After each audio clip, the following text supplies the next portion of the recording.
Revolutionary salutations to the people of Zimbabwe, comradely salutations to all the progressive forces in Africa and Zimbabwe and beyond. Welcome to #Shaping Politics with me, your host, Nqobizitha Mlambo. This is yet another episode where we dissect the politics of Zimbabwe, where we talk about the state of the economy and solutions to solve the economic crisis in our motherland. Comrades, as we are all aware, and as we all agree, and from previous episodes, I've always argued that for us to solve the current economic quagmire, for us to solve the current economic mess, we need to solve our politics. We need to solve the toxicity that surrounds Zimbabwean politics. What do we mean when we say we need to solve the toxicity in Zimbabwean politics? Let us have dialogue, but dialogue that is shared, dialogue that is owned by a majority of Zimbabweans. Dialogue is not a prison of the MDC alliance or whatever formation of the MDC and ZANU-PF.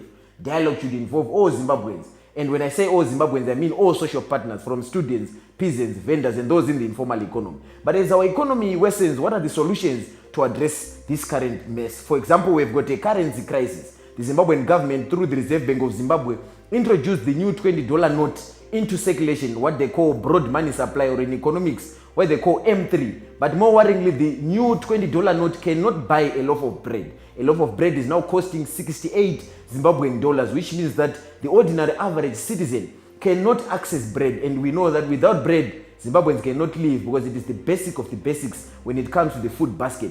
But beyond the question of bread, beyond the question of the currency, what are the underlying macroeconomic factors that are contributing to the currency volatility and currency instability? Number one, we do not have a productive economy. Currency is a store of value. The Zimbabwean dollar is not backed by anything. It's not backed by gold. It's not backed by production. It's not backed by a labor force that is employed and paying taxes in the form of payee and other forms of taxation. So what this means is that we have just introduced money supply or broadened money supply in the economy without addressing fundamentally the basics when we look at the macroeconomy of Zimbabwe. So Professor Mtulu and Dr. John Mangudya, the head of the Reserve Bank of Zimbabwe, is of the view that if we increase money supply, this will affect or change the exchange rate, but in the positive. But ironically, the exchange rate continues to spiral out of control. As of today, one United States dollar gets you 70 Zimbabwean dollars, a worrying trend. And as we are all aware that as the inflation continues to increase, hyperinflation continues to increase, the prices of basic commodities continue to increase, which means that the ordinary average soldier, the ordinary average civil servant cannot afford to lead a decent lifestyle with 3 meals a day, which is recommended not only by the World Health Organization, but by the Consumer Council of Zimbabwe. So these are some of the worrying trends in the economy, and we are clear that the solution is a democratic developmental state which is anchored on the values of transparency, the values of accountability, the values of meritocracy, the values of pragmatism and honesty. We need to copy what the East Asian tigers did in the late 1950s and the early 1960s, South Korea, Malaysia, and other countries in the East Asian economic bloc. These countries did not follow the neoliberal economic route that Professor Mtulu has decided to follow since he became Minister of Finance, through introducing the Transitional Stabilization Program, through introducing the regressive 2% tax. But not only should we copy what the East Asian tigers did, we should also craft internally crafted economic policies that are unique to the Zimbabwean scenario. As of now, what is backing our economy is mining, but we are all aware that mining is not labor intensive, it is capital intensive. So we should shift our focus from mining back to agriculture. Why agriculture? Because agriculture can be labor absorptive. You can employ a lot of people in agriculture, and when you employ a lot of people in agriculture, you create purchasing power. Where there is purchasing power, there is aggregate demand. Also, we need to address the fiscalities that continues to characterize our economy. Our fiscal space is limited. Government needs to expand its fiscal space, and we have given solutions as to these and other issues on how to solve the economic mess. But politics needs to be solved in Zimbabwe. We cannot continue on the politics, on binary politics, on the politics of toxicity. The MDC needs to put its house in order. ZANU-PF needs to stop threatening journalists like Hopo Chingono, who continue to expose corruption. We need a consensus state. A consensus state is a result of deliberations by citizens. But in the second segment of the show, comrades, I'm going to interview Comrade Takuzwa Ngadziore, the president of the Zimbabwe National Students Union. Let's get into the second segment. Thank you so much. Thank you so much, comrades. Welcome to the second segment of #Shaping Politics. I'm Nqobizitha Mlambo, and I'm joined, as I promised earlier on, by Comrade Takuzwa Ngadziore, the president of the Zimbabwe National Students Union, the country's leading student body. formed in the year 1997, is the president currently, and he started his 2-year tenure. And today I'm going to discuss, among other things, the state of higher and tertiary education in Zimbabwe. I'm also going to discuss with him issues around the education policy pursuant to the national COVID-19 lockdown regulations. Comrade President, thank you for joining us on Shaping Politics. Thank you very much for hosting me, Comrade Mlambo. Thank you so much. So, Mr. President, yes. First and foremost, what is the opinion of the Zimbabwe National Students Union with regards to the reopening of universities, in particular that fourth year or students in their final years should be at university? Are the measures in place to protect students so that they don't contract COVID-19? Thank you very much. I think this is a background question in which we need firstly to respond to matters within the national discourse, because of course schools are being reopened because there is a pandemic which is tending to become an epidemic. But we ought to understand that the economy already was collapsing. These students are going, but transport problems were there. These students are going, but there already has been exorbitant fees already been implemented by these institutions. So it's important, before talking about the reopening of schools, to have a background and also a clear picture of the state of the nation and also the national discourse and how it is crumbling. However, it is also important, responding to how these institutions are opening, to note that only an Egyptian prophet who can guarantee when COVID-19 is going to end, we only who can give an ultimate answer as to should we open or should we not. So open. is it a concern for this NASU under your leadership that institutions of higher learning are reopening, in particular, as the ministry says or as the government says, for final year students? Don't you think it's noble that final years complete their studies? Or we are saying we should wait, as you say, for an Egyptian prophet to tell us that COVID-19 is no longer a reality? Do you think people should complete their studies?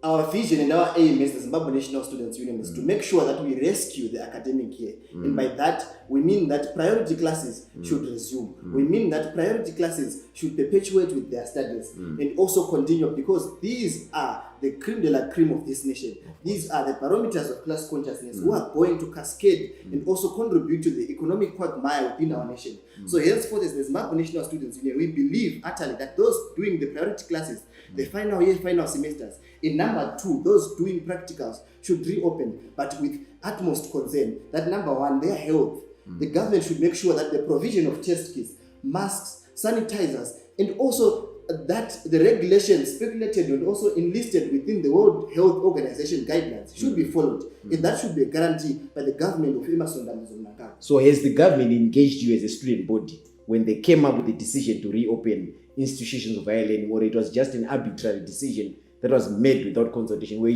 Did Professor Murwira, for example, engage the Students' Union or SRCs that are under your leadership? I think to give the lunatic a laconic, it is much more important to note that we ourselves engaged Professor Murwira. He did not engage us. Because we feel that at most it's our role and duty to have concern. We do not mind if Professor Murwira is not going to engage us with matters pertaining to the health of those we lead. We need to engage him and make sure that whatever stand that he is taking is addressed. And if it's going to be discombobulating in what we believe in, it ought to be addressed. And we met with Professor Murwira. We told him the position of the union and the position of the students in Zimbabwe. Yes. Thank you so much. So we have exhausted this issue on the reopening of institutions of higher learning, and as you put it, priority classes, final year students in their final semesters. You are in agreement, but generally you are saying there should be provision for the healthcare of these students. Yes. Thank you so much. I want to move to a next segment. ZINASU has been characterized as a movement that is in sync with what they call in mainstream media or in the ruling establishment an agent of regime change. Are you for students or are you for the democratic opposition? What is the role of the Students' Union? Not only in representing students, but in the broader national politics in Zimbabwe. Can you clarify that? Are you an appendage of the MDC or you are independent from the MDC? Whatever the formation of the MDC, be it alliance or T, what is the state or the relationship between the MDC in whatever its form and the Zimbabwe National Students' Union? Okay, thank you very much. I think it would be a miscarriage of justice for me to deny that we do have a relationship with the movement of democratic change. However, that will never confuse our own independence and sovereignty as a union. And in response to the role of the union to the national discourse or the nation at large, I would want to relate it with my role as the president of the Zimbabwe National Students Union, which is shaped and anchored on the revolutionary name of our icon, the first president of the movement, which is Nqobizitha Mlambo. Okay. But the L, I will replace it with an I to be standard for by ideological orientation and clarity. The E, the engagement of progressive stakeholders and former student leaders. The A, which tends now to say we want to assert, defend the history, name, and culture of the union. The R, we are reviving the internal structures. The N, we are navigating towards a non-partisan union. Okay. When we go to the M, we are going to talk about the modernization of communication channels and also recruitment channels. When we go to the O, we are operationalizing student representative councils. When you go to the R again, we are reaffirming the students' collective power within the national discourse. When you go to the E, we are now evaluating all historical loopholes. Number one, to meet the needs and wants of the living who are just but existing, the dead who thought they had liberated Zimbabwe, and much more importantly, the yet to be born who have no idea generally that thoughtless dictators who believe in plutocracy, autocracy, and gerontocracy exist. Okay, so if I get you correctly, your role is beyond representing students, because students naturally have, before you are students, in short, you are saying you are also Zimbabwean citizens. Yes. So you are participating in national politics. Yes. So don't you think that then produces an antagonistic relationship between the relevant Ministry of Higher and Tertiary Education and the union itself when you talk about gerontocratic leadership, when you talk about autocracy, when you talk about kleptocracy and all the autocracy and the crises that you made allusion to? Is NASU not compromising its independence from being a student movement cascading into national politics? What's your comment on that? Okay, first of all, I think we ought to understand that students in their very nature, they are human beings. They are stakeholders between a societal institution which is called a family. So we can never be confined to a specific area in terms of, no, this is a student, so talk about student matters. Okay. They are human beings, so we ought also to cascade and also talk and address to the national issues. And in responding to the national issues, the Zimbabwe National Students Union has been at the forefront from the very on when we talk about the challenging of the one-party state. Comrades like Nqobizitha Mlambo had been dedicated enough to shape the politics of this nation. So henceforth, moving on to the national discourse is just but a right. It's just but normal to us. Thank you, Comrade Prez. So in short, you are saying before you are students, you are citizens and you have to participate. And so to your general membership, you are saying participate in politics. So speaking of politics, yes, the Parliamentary Portfolio Committee on Legal Justice and Parliamentary Affairs this week, actually through Minister Ziyambi, indicated that public hearings into Constitutional Amendment Bill number 2 are going to resume, notwithstanding a statutory instrument number 83, which talks about the regulations on the national lockdown on coronavirus.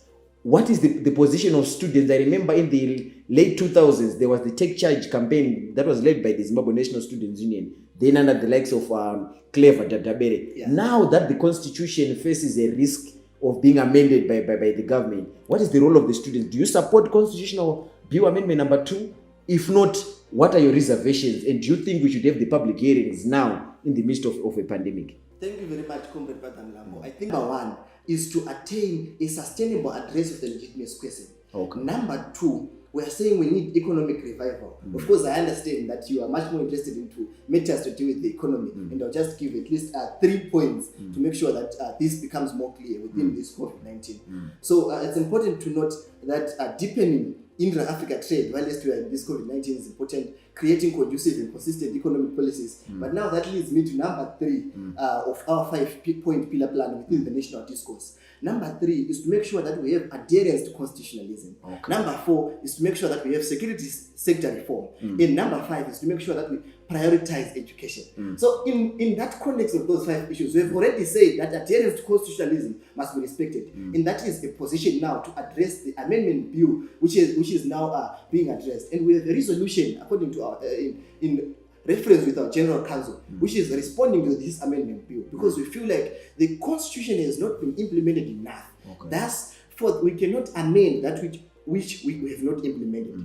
As a union, we believe that the constitution is correct, the constitution is right, but those who have been there in power, those who have been leading in power, need to make sure that these issues within the Constitution are addressed first before talking about the amendment of the Constitution. President Takuzwa Ngadziore, thank you so much for joining us on the show. Thank you so much, comrades. The Students' Union has said that it does not support the amendment of the Constitution. The Students' Union, as you heard from the national leaders, also equally said that they are entitled, as per their rights in the national constitution, to go beyond representing students, but also participating in national politics. I think he clearly articulated the role of the union in the national discourse. Thank you so much for joining us on today's show, and I hope that next week we'll also have yet another guest. And my hope is that we have the Zimbabwe Congress of Trade Unions President, Comrade Peter Gift Mtasa, to articulate the role of workers as the economy continues to slide into a precipice. I remain Nqobizitha Mlambo, your host. Thank you so much. Aluta continue.